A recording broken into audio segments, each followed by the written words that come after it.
They say a big screen flick is as good as its villain. You know, those antagonists who are so bad, they're good. They're not just gonna do a really good job at killing you, they're gonna do like an incredible job at killing you. They're gonna nail killing you. We are talking about psychopaths with a fake eye, evil doctors who want to take over the world, not to mention sociopaths who wonder, why so serious? The ultimate villain. She's the worst. He took the wood chipper and made it a people chipper. That is a villain. So get ready for an hour of pure nemesis as we spotlight 25 of the best Hollywood antagonists. This is Ultimate Countdown, Best Movie Villains. A butcher with a glass eye and a 15-year-old grudge set the stage for our first villain. Kicking off this week's countdown, it's Bill the Butcher from Gangs of New York. An amazing Daniel Day-Lewis takes this role to the next level. Bill the Butcher is a really, really smart guy, and he's incredibly violent, and he really wants exactly what he wants. So he takes the town by storm. Number one, he is a butcher. Okay. He actually knows how to butcher meat. Yeah. He can do that. But not only can he do it to animals, he can do it to people too. While wearing a top hat, striped sort of like clown mimey pants.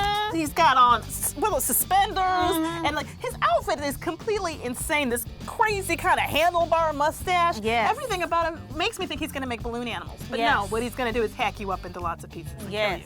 He is absolutely brutal, selfish, violent man. And I remember he really dominated the screen, and there was like a stillness in his communication with everyone. It was like an energy that came through that wasn't, he didn't need to say much. You expect him to be the ringmaster, of a circus. Of a friendly circus. Not a man who's like, you're gonna stab him here for a kill, or here for a quick kill, and there for, you're like, whoa.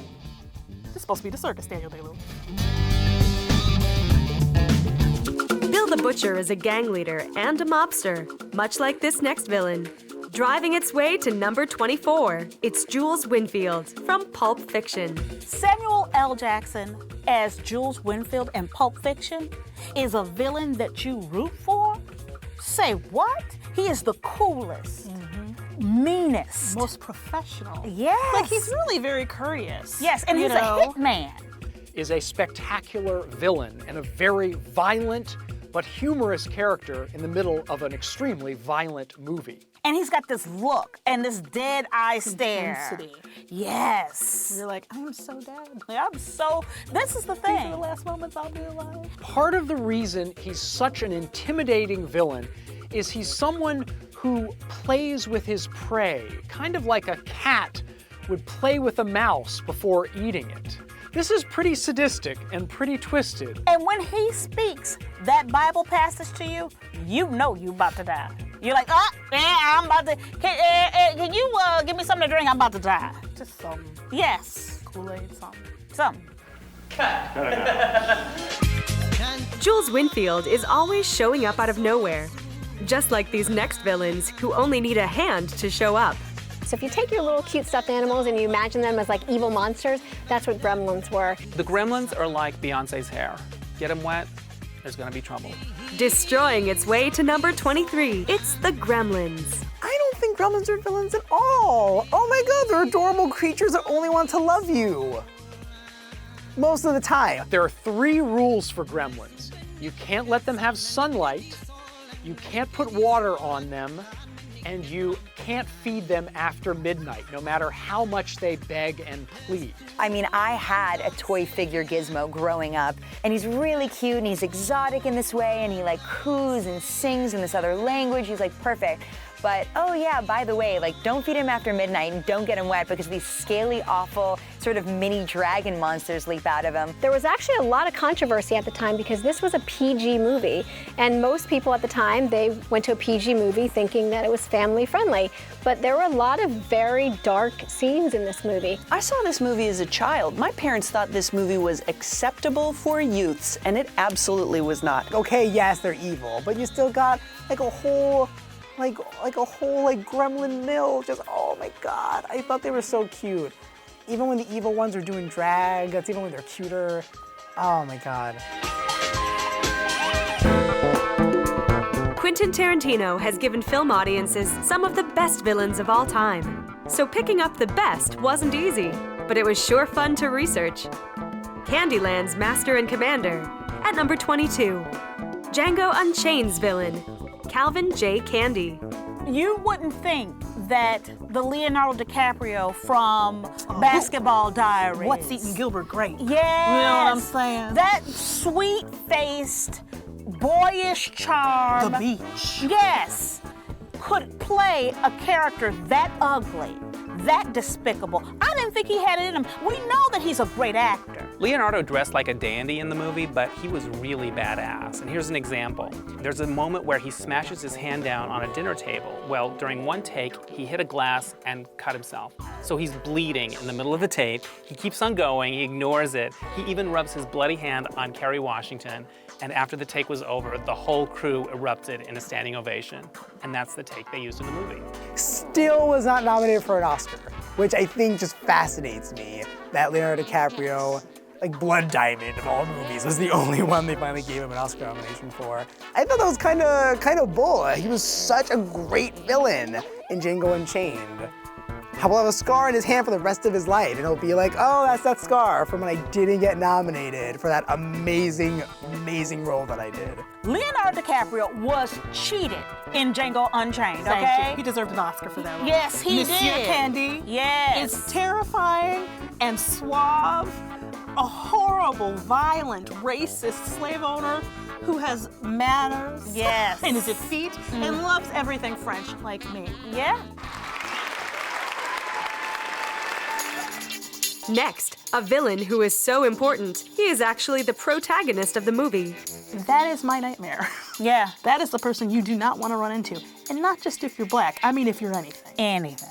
Proving the enemy is always within, it's Derek Vinyard from American History X at number 21. Because Edward Norton, to me, just looks like unassuming, nerdy white guy, but just, you know, slick his hair, put him in a wife beater, and just give him some bad posture, and he looks like the biggest redneck racist you could possibly imagine, and does it beautifully. I had not seen Ed Norton as a villain ever until American History X. And not just a villain, like a Nazi. Yes. Like the universally worst villain ever. Yes. Like the one villain that we all agree are the worst villains of all time. Mm-hmm. He is a complete white supremacist, Hitler-loving, disgusting creep who is buff and hot. Yes. He kills this guy. He rams somebody's face into the sidewalk, which is, when I saw it, I felt like, oh my gosh, my life has just changed. Is so disturbing. It's a one-time scene. You can see watch it and you can't watch it again. And this is the thing. It's like you would never. I don't think if you gave me the task and you're like, look, I'll give you $1 million and you can think of the worst way to kill somebody, I would never come close to that. And yet, I feel like that might be one of the worst murder scenes ever, where there's no weapon. Yeah. Edward Norton was so committed to this movie. He put on 30 pounds, shaved his head, and he turned down Saving Private Ryan and Steven Spielberg to be in American History X. And it all paid off. He got a Best Actor Oscar nomination for the role, but he did not win, because no actor with a Nazi tattoo, swastika tattoo, has ever won an Oscar.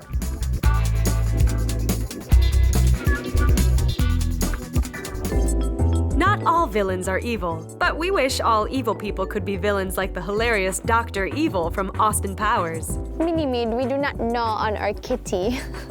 Conquering our number 20, the character who made taking your pinky nail to your mouth a cultural reference. My name is Dr. Evil. Dr. Evil, $1 million. Oh my God, I love Dr. Evil. Dr. Evil is like the best. I mean, he's really like the most lovable villain that has ever been. He wants so badly to be evil. He wants to be the criminal mastermind that everyone fears. He's just sort of this powdery white egg. I kind of just want like a plush toy of Dr. Evil because he's just really cute in it. And then you've got like the mini sort of like Dr. Evil version, and they're just like such a great pair. Dr. Evil was like so funny. He was like a bumbling idiot villain where he tried so hard to be bad, but he just couldn't be bad because everything that he did just went completely wrong and completely awry, but to hilarious results. And then, you know, the voice that he had for it was perfect, his little creepy bald cat. I feel so bad for Scotty, his son, played by Seth Green in the movie, because Scotty just wants love, but Dr. Evil is not willing to give it to him, and instead is just, he does a little shh, shh. Let me get on my bag of shh. Talk to the hand because the face don't want to hear it anymore. Fans all over the world quote this character's lines. If you're going to talk about playing that role, you put it up against that performance. That's the drill sergeant from hell. At number 19, it's Gunnery Sergeant Hartman from Full Metal Jacket, the baddest DI in history. I have never seen a human being get more upset at the sight of a jelly donut. He sketches out. He's like, are you eating a jelly donut? You're like, dude, I was hungry. He's like, ah! Arlie Ermey was actually a drill sergeant in real life, and that's why he completely nails that character, because he is that character. Originally, another actor was cast to play the drill sergeant, and Arlie Ermey was actually a consultant from the Marines who shot a video demonstration of yelling at people to just sort of show them what it's like. Well, Kubrick liked the video demonstration so much better than what the other actor was doing that he gave him the part. He's just so brutal. The way that he pushes all of the cadets, you know, even past their breaking point, you know, Vincent D'Onofrio, to the point of murder-suicide is just, it's kind of diabolical. He's screaming when he gets murdered. Yes. He's angry at the guy holding a gun on him. He's like, are you gonna put that gun away? I'm like, maybe you should let him walk away. Right. You're taking down a notch. Say, please. Down a notch. He's just got a live mag. The kid just told you. And he got and he's looking at his eyes like, Yes. crazy time. The only thing worse than having an affair when your wife is not in town is having an affair with a psycho when your wife is not in town. Well, if you're thinking ever about having an affair and cheating on your spouse, I implore you to go rent the movie Fatal Attraction, because you might change your mind after seeing this movie. Our number 18 villain takes obsession to a whole different level. It's Alex from Fatal Attraction. There had never really been another film that showed just how poorly things can go if you happen to have an affair with a crazy lady. Glenn Close is a spectacular, sexy, terrifying villain in the movie Fatal Attraction. When we first meet her, she's this gorgeous, hot, smoking woman, and Michael Douglas begins to have an affair with her, and they have hot, steamy sex. It's spectacular. And Glenn Close's progression in that film, going from the fun woman on the side to the completely bonkers lady that's boiling bunnies on the stove. That's crazy. That's definitely worthy of being one of the best villains. Who boils a poor little innocent bunny rabbit? That was such a shocking scene. I feel like Glenn Close is good at playing like psycho women because of how angular she is, you know? It's like Cruella De Vil, Fatal Attraction, they all require very like high cheekbones. Glenn Close did such an amazing job of creating this character that audiences absolutely hated her. And in fact, it affected the ending of the movie. They had to change it. In the original ending, Glenn Close kills herself and frames Michael Douglas because his fingerprints are on the knife and he gets carted off to jail. Well, audiences didn't like that. They wanted some real justice. So they reshot a new ending where Ann Archer shoots Glenn Close and the family lives happily ever after. And audiences were like, I like that better, because that bitch killed the bunny, she needs to go down. Sure, Glenn Close can be really scary with a kitchen knife, but not as scary as an army of aliens. They're just jerks. They're the guy you don't want at your party. All the Martians. Yes. They're the ones who get your dog high. You know what I mean? Like, they're the worst people ever. Flying into number 17, it's the Martians from Mars Attacks. I thought the Martians and Mars Attacks were so cute. I did not get as a kid why it was a big deal. I was like, yes, invade the planet. You are all adorable. I love their cute little language. The best part of Mars Attacks is when the Martians destroy Congress. And at first, you've got people laughing about how funny it is, but they don't stop. They're unstoppable. Well, this is the thing. All the other Martians, when they come, they have the decency to just be evil and try to take over our planet. They don't mock us through the whole process. The Martians, they're mocking us the entire time, like mimicking humans. Right. Making fun of us, being sarcastic, punking us. They're just rude. And it's such a funny movie because they have all of these classic archetypes of like the hot, dumb mistress and the stodgy first lady, and it's phenomenal. It's a really smart movie, and directed by Tim Burton. It was one of his last really great films, and a real treat for people that love old 50s sci-fi. Sometimes a villain is not fighting the good guys, but with the good guys. That's the case of our number 16, the sadistic Mr. Blonde from Reservoir Dogs. Mr. Blonde, one of a group of bank robbers in the movie Reservoir Dogs, is one sick puppy.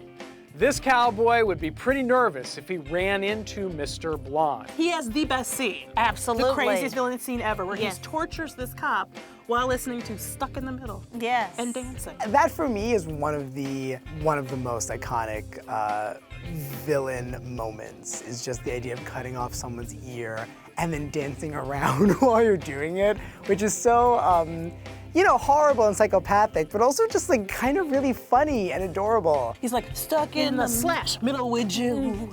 Yeah. He even goes out to his car. Yes. Okay, to get some gasoline. Comes back in, here's the music again. He's like, to the left of me, jokers to the right, and starts throwing gasoline on the man. I mean, that is terrifying. Here's a little fun fact. Michael Madsen in real life hates violence, and he had a really hard time shooting this scene. And the guy that played the cop made this ad-lib line where he said he had a kid at home. And Michael Madsen almost couldn't keep going because it really struck close to home for him because he had just become a father himself.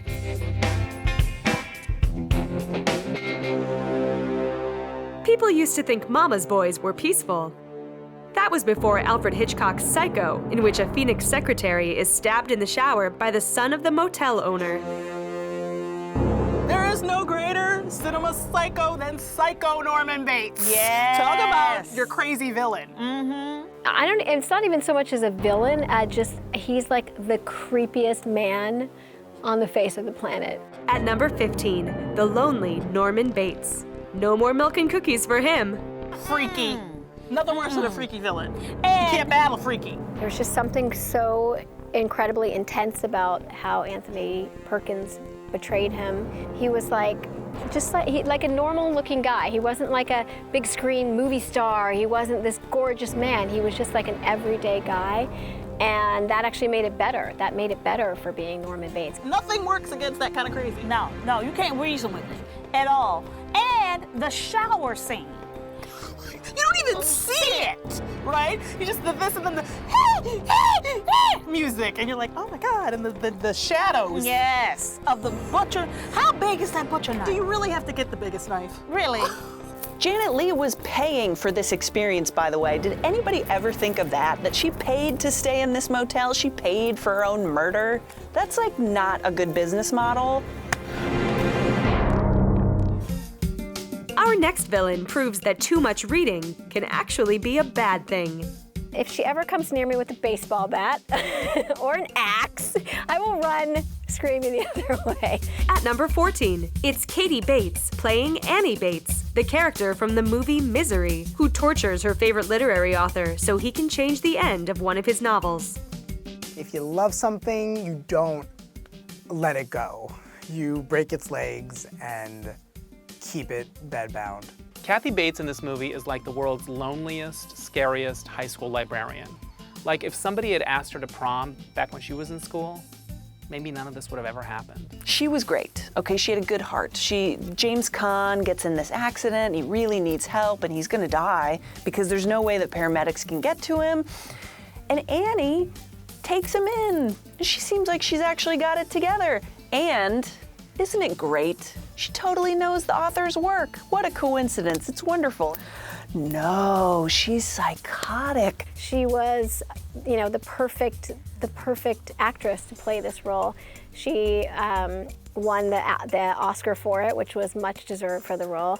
She really was I get like a little thing in my chest when I think about her, because she's so creepy and she's so scary, and I think about her like coming into my house. The moment, of course, that's unforgettable in that film is where she's putting the block of wood between James Caan's legs and then just taking the mallet and breaking them. It is such a brutal scene, and I feel like you can hear it, like every bone cracking in his legs. I love crimes of the heart. So I feel like Kathy Bates in Misery for me is just like, Thanks a lot, everybody. Thank you. In the late 90s, no movie was hotter than the movie The Usual Suspects. So it's no surprise to see that its villain, Kaiser Soze, made our countdown. Kevin Spacey's portrayal of Kaiser Soze in The Usual Suspects is one of the great villains of modern American movies. At number 13, Kevin Spacey's masterful role of a bad guy who fools everyone, all the way to the last scene of the movie. Kaiser Soze is the guy that runs the show. Nobody knows who he is. Nobody knows what he looks like. He's very mysterious. He's very dangerous. Turns out that it's the dude that you thought was the weakest one all along. It's one of the greatest twists of all time. Once you realize who he is, you sort of like, your mind sort of goes over the entire movie and all the situations in which he lied. He's just such a brilliant manipulator and liar to Chaz Palminteri in that movie. My favorite thing about Kevin Spacey's performance as Kaiser Soze is how he uses his voice when he's verbal Kent. He's like very soft-spoken. It's like he doesn't want to wake anyone up. He's like such a shy nerd, nobody look at me kind of person. I can still picture to this day at the end of the movie where Kevin Spacey's character, Verbal Kent, you realize that he was not who he said he was. It was the ultimate because nobody saw it coming. That was an original screenplay by Bryan Singer that had been passed around in Hollywood for a long time, and people were like, it'll never get made, it's terrible. And it ended up being one of the greatest movies. It totally put Kevin Spacey on the map. And the Oscar is presented to Kevin Spacey in The Usual Suspects. While all the villains on this list look and sound real, next is the only one which is cybernetic. white men in suits wearing sunglasses during the day. Never trust them. At number 12, Agent Smith from The Matrix. More than an antagonist, a true virus. Agent Smith in The Matrix is the spectacular sunglass-wearing, suit-wearing, CIA type of a character, the man from the black helicopter who says things like, Mr. Anderson. Hugo Weaving just uses his lips to show how precise and strange this man is. Agent Smith is the most incredible villain because he's the villain who doesn't die. He can regenerate himself over and over and over, and it doesn't matter what Neo does. I think like what's creepy about him is like him being everywhere. Because in real life, don't you ever have those moments where you swear like people on the street you've seen before, even though it's so impossible? You have these weird Matrix lines where you're like, no, that homeless guy definitely was a block over. I mean, I still don't understand fully how that guy did what he did. He was all over the place, and then all of a sudden there's 1,000 of them, and you can't kill him, and he's a computer. He's got Lawrence Fishburne, you know. He's got Morpheus in a chair, and he's sweating, and he's sweating. He takes off his ear thing, and he makes the other agents leave the room, and he's like, you know what I hate about Earth? You know what I hate about you? It's the smell. Yes. And he says it with such venom. You're like, aren't you supposed to be a computer? Yes. This villain is the head of an entire species, but can't seem to handle a human being called Ellen Ripley. At number 11, Queen Alien from Aliens. The Queen Alien in the movie Aliens is juxtaposed against Ripley, Sigourney Weaver's character. Now, both of them are maternal characters. The Queen cares about her eggs, her little baby aliens, who I guess she finds cute, but let me tell you, this cowboy does not find them cute. What's amazing is that the little aliens are terrifying. They're super scary on their own. Of course, I love the moment when Ripley says, "Get away from her, you bitch!" But I also heard that the Queen Alien was a bitch off camera. Like, not nice to people, showing up late all the time, wouldn't come out of her trailer, a lot of demands. Like Katherine Heigl, but with more goo dripping off her. She's a great villain who will never die. Finally, Sigourney Weaver is able to blast her out of the airlock and win the battle. But the Queen Alien in the movie Aliens is a terrifying, spectacular science fiction villain. She also takes something that should be really beautiful, which is this sort of maternal instinct, and turns it around to this sort of terrifying degree, this like maternal monster, and it's horrific.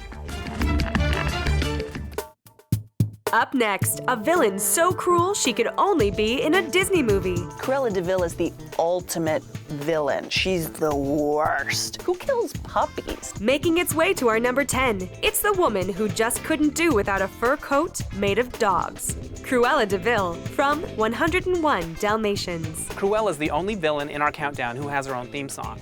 Da-da-da-da-da, da-da-da-da. See, now it's gonna be stuck in your head all day. You're welcome. I'm a vegan, so I hate Cruella De Vil because she's trying to kill all these puppies. Who does that? She looks mean. Her name is mean. She has this, this look that you instantly recognize. She's the black and the white. So the second that you see a picture of her, you know it's Cruella De Vil. You know what you're getting. She loves her fur coats, and she wants a fur coat made out of our beautiful, cuddly Dalmatians. Comparing the acts of killing puppies to some of the other things these other villains do, I would say it's pretty brutal. She wanted to make fur coats out of everyone.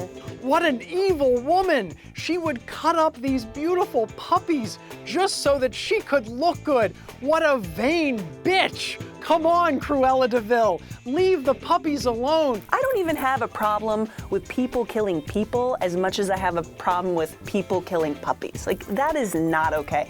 When did Hollywood think it was okay to make an animated movie about a lady that wants to skin puppies? Sometimes a villain role can become so iconic, it marks the career of the actor who plays him. That's the case of our number 9, Gaear Grimsrud, the blonde serial killer from Fargo, who will always be identified with the actor who played him, Peter Stormare. Peter Stormare is at the center of Fargo, a very violent movie.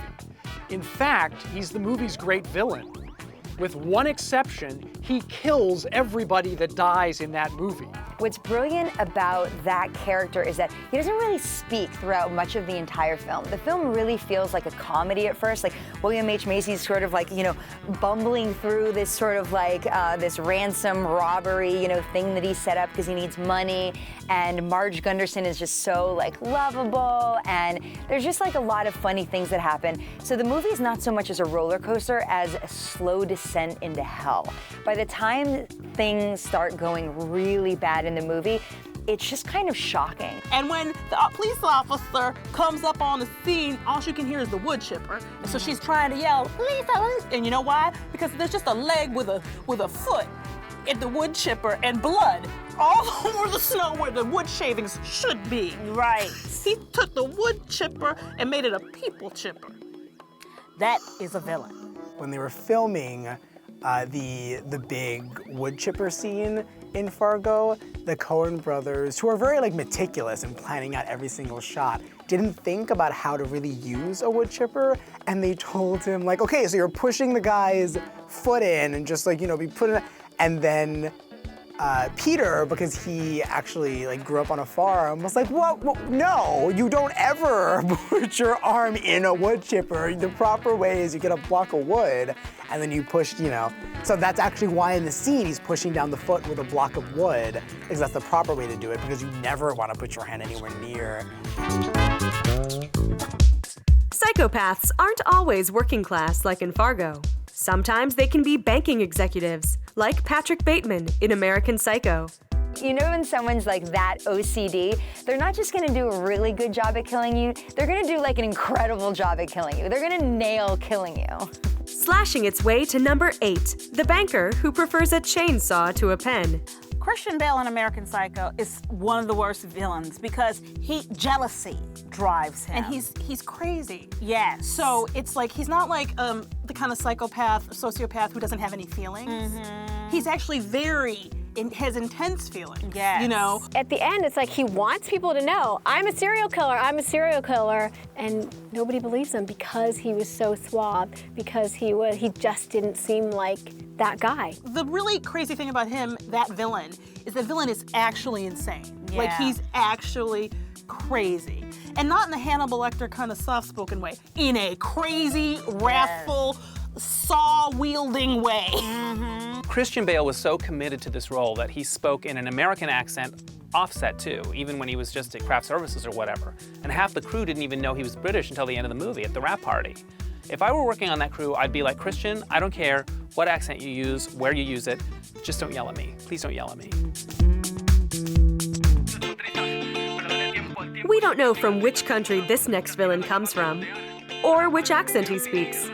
But one thing's for sure, he has one of the worst haircuts in history. Of course, my favorite thing about Javier Bardem in this movie is that goofy haircut. I just wish he did this after every murder. In at number 7, Mr. Nemesis himself, Anton Chigurh, from No Country for Old Men. When the book No Country for Old Men came out, the character of Anton was so scary. And everybody was wondering when they heard it'd be made into a movie, like, who could possibly play that role? Because he's so lacking in any kind of human characteristics that he almost seems like a machine in a way. And Javier Bardem, who had been very well regarded in the industry, sort of came out of nowhere with this really ridiculous haircut. The haircut, that crazy, bizarre bowl haircut, he was so stoic. I mean, you could see in his eyes that this guy had no emotion, no compassion for anything. It's really like one of the creepiest performances of modern day. I think the idea of just killing somebody with like a high-pressured vacuum is terrifying. And then at the end of the movie, when he gets run over by the car and he just gets up and he starts walking with the limp, oh, so creepy. Oh, so good. He, of course, won the Best Supporting Actor Oscar for this, and there was no competition that year. Everybody knew that Javier Bardem was going to win that award. And the Oscar goes to Javier Bardem in No Country for Old Men. It shouldn't come as a surprise this nurse made our list. In at number 6, Nurse Ratched, the only sane person in One Flew Over the Cuckoo's Nest, and obviously its hated villain. Nurse Ratched is one of the most infuriating villains, and I think it's because she's supposed to be a nurse. She's supposed to be a caretaker. She's supposed to care about her patients and ideally be sort of like maternal, be healing in some way. And she just takes that to the total, like, opposite direction. Nurse Ratched did not get the memo that you were supposed to be compassionate to the people who are in your mental institution. She was mean, she was hurtful, she would take away their stuff. Like, she did every single thing that a care practitioner should never, ever do to a person that's already been through a lot. She's just controlling and anal, and I feel like we all know somebody like that. She's just gotta fix everybody. And the whole movie, you just like want so badly for her to sort of like, to be hurt, for the good guys, you know, the crazy people to just sort of like overthrow her. Louise Fletcher is such a great actress that she played it in such a way that almost made you be able to argue that the character was just doing what she needed to do. Most of the time she crossed that line really fast and you went, no guys, go ahead and do what you gotta do to her. Let's get rid of this lady. Like, if anybody in the world should have been fired, it should have been Nurse Ratched. Often considered the biggest franchise in movie history, it's no wonder Star Wars' villain made our top 5. Your superpowers haven't allowed you, Darth Vader, to find the secret rebel base. They haven't. And all Darth Vader does is this. And the guy's going, he's like, it's just, I mean, that's a good villain. Yes. Joining the dark side at number 5, it's Darth Vader. I think that his costume really made that a huge thing, and the voice and the persona. Darth Vader is the ultimate Dark Knight, the ultimate giant, the ultimate force from the dark side, and he is terrifying Forrest. You add to that James Earl Jones speaking in a very deep voice, and the spectacular breathing, and it's a perfect villain.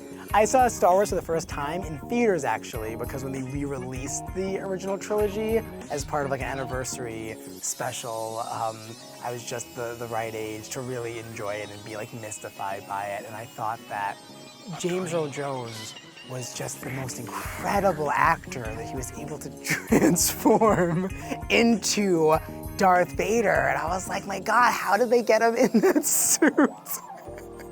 And it took me years to realize that he just voiced him. So he is the ultimate villain, and then later, when we discover that he's actually Luke Skywalker's father, he taps into that whole kind of angst that we have. We're not sure about our dads. We're not sure if we love or hate our fathers. It tapped into audiences all over the world. Darth Vader, for this cowboy, is the greatest villain of all time. This next villain gave new meaning to the expression, "Here's Johnny." Here's Johnny. Breaking in at number 4, Jack Torrance from The Shining. There is a reason why The Shining is up there with, one of the scariest horror movies of all time. And it has everything to do with Jack Nicholson. You don't know if the character became insane or if he started that way. And there's no definite line where he's crossed into insane territory. So when he's the caretaker of this huge hotel with no one in it, tons of snow outside, just accompanied by his family, who I'm convinced he doesn't actually like that much, things do not go well. The real villain in the movie is the Overlook Hotel. But there's the sort of like supernatural way that it operates is so mysterious that you really don't know if Jack is going crazy, if he's being possessed by the old caretaker. His famous line, of course, is, "Here's Johnny." And that line was actually improvised. He was thinking about the old Johnny Carson, The Tonight Show, and Ed McMahon. Whenever Johnny Carson would come out, he would say, "Here's Johnny." So when he was filming the movie, he just ad-libbed it. He just thought of that and came up with it. And Stanley Kubrick, he almost didn't even use it. He wasn't even going to use that take. He didn't realize that would become this iconic movie line. It's probably right up there in the top 10 movie lines of all time. For me, the creepiest moment in The Shining is the shot in the middle of the movie where Jack Nicholson is just staring straight ahead for like 30 seconds. It's so weird. You watch it and you're like, ooh, this isn't gonna end well. And because it's Kubrick, he probably did it 800 times. So they probably have days and days of footage of Nicholson just like, and cut. From a guy who is sane and then loses it, to a guy who lost it but gets sane again. This is a true villain. This is a villain so bad. Singing in the Rain at number 3, it's Alex DeLarge from Clockwork Orange. Malcolm McDowell's Alex in A Clockwork Orange is one of the scariest things you will ever see in your life. The one eyelashes and stuff, and the look is kind of a mix of like Top Hat meets Crazy Town. Yeah. There wasn't like a villain with superpowers or anything. It was just simply that he was a sociopath and got a thrill out of killing people. The fact that there's a whole new language for this villain, like in all the ups and downs, the ins, the outsies, the wets and doozies, the gats and casas, what you're like, all of it's bad. I don't know what he's saying, but I'm terrified of him. Absolutely. And his friends are scary too. Yes. The way that he would treat violence as if it were just not a big deal. Bit of the old ultra-violence. He says that like I say hi and good morning to people. And it was upsetting. It still is upsetting. That movie is like decades ahead of its time. I love when Alex is dancing around and singing in the rain while he's killing people, and that was not in the script. They had been shooting that scene for 4 days, and Kubrick didn't like the way it was going, so he asked Malcolm McDowell if he would dance, and he started dancing, and he sang the only song he could think of, Singing in the Rain, and after they shot it, Kubrick loved it, and he called and got the rights to the song for $10,000. I wonder what Gene Kelly thought when he saw all this murdering happening to his big song from his movie. Must have creeped him out a little bit.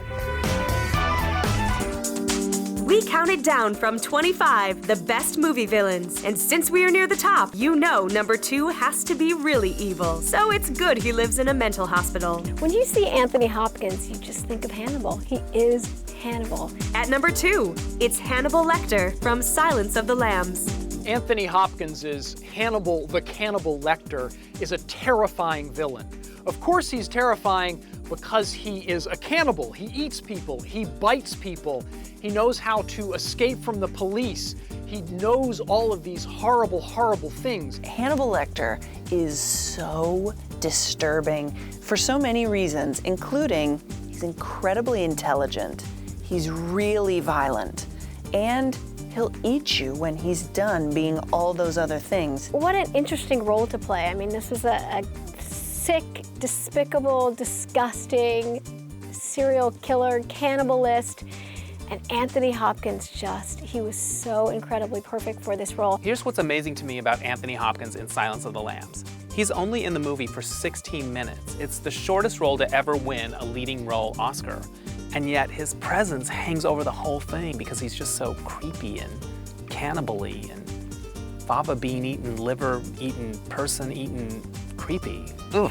The quintessential moment is, of course, the fava bean moment when he's like, and it's so terrifying because who makes beans scary? Beans aren't scary. Beans are the opposite of scary. But Anthony Hopkins, with his line delivery, makes beans scary. That's how good he is. Hannibal Lecter. Pretty terrifying character, very frightening man. We spotlighted 24 of the best movie villains in history, but only one was evil enough to land the top spot. I think if you ask most film critics out there, they would say that this is perhaps the finest performance ever by an actor playing a villain. At number 1, Heath Ledger's Joker from The Dark Knight. Heath Ledger's Joker in The Dark Knight is the ultimate anarchist. He's a villain with no real backstory. Somebody who is laughing and tormented and joking, but also wanting to kill and hurt people. And he makes an excellent villain. Heath Ledger did such a good job. He just embodied this guy, this crazy, wacky, clown-like guy. It's iconic, and I think will be always remembered as a huge accomplishment in acting, and it's also credited with kind of being part of his death, because his process in getting into Joker mode was so intense that it kind of drove him over the edge a little bit. After the movie came out, Heath was nominated for an Oscar for the role, and a lot of people would say, oh, well, you know, he died, but no. If he were still living, he would have not only been nominated, but just like he won the posthumous Oscar, he would have been standing up there on that podium accepting the award for Best Supporting Actor. Hands down, he deserved that Oscar so much.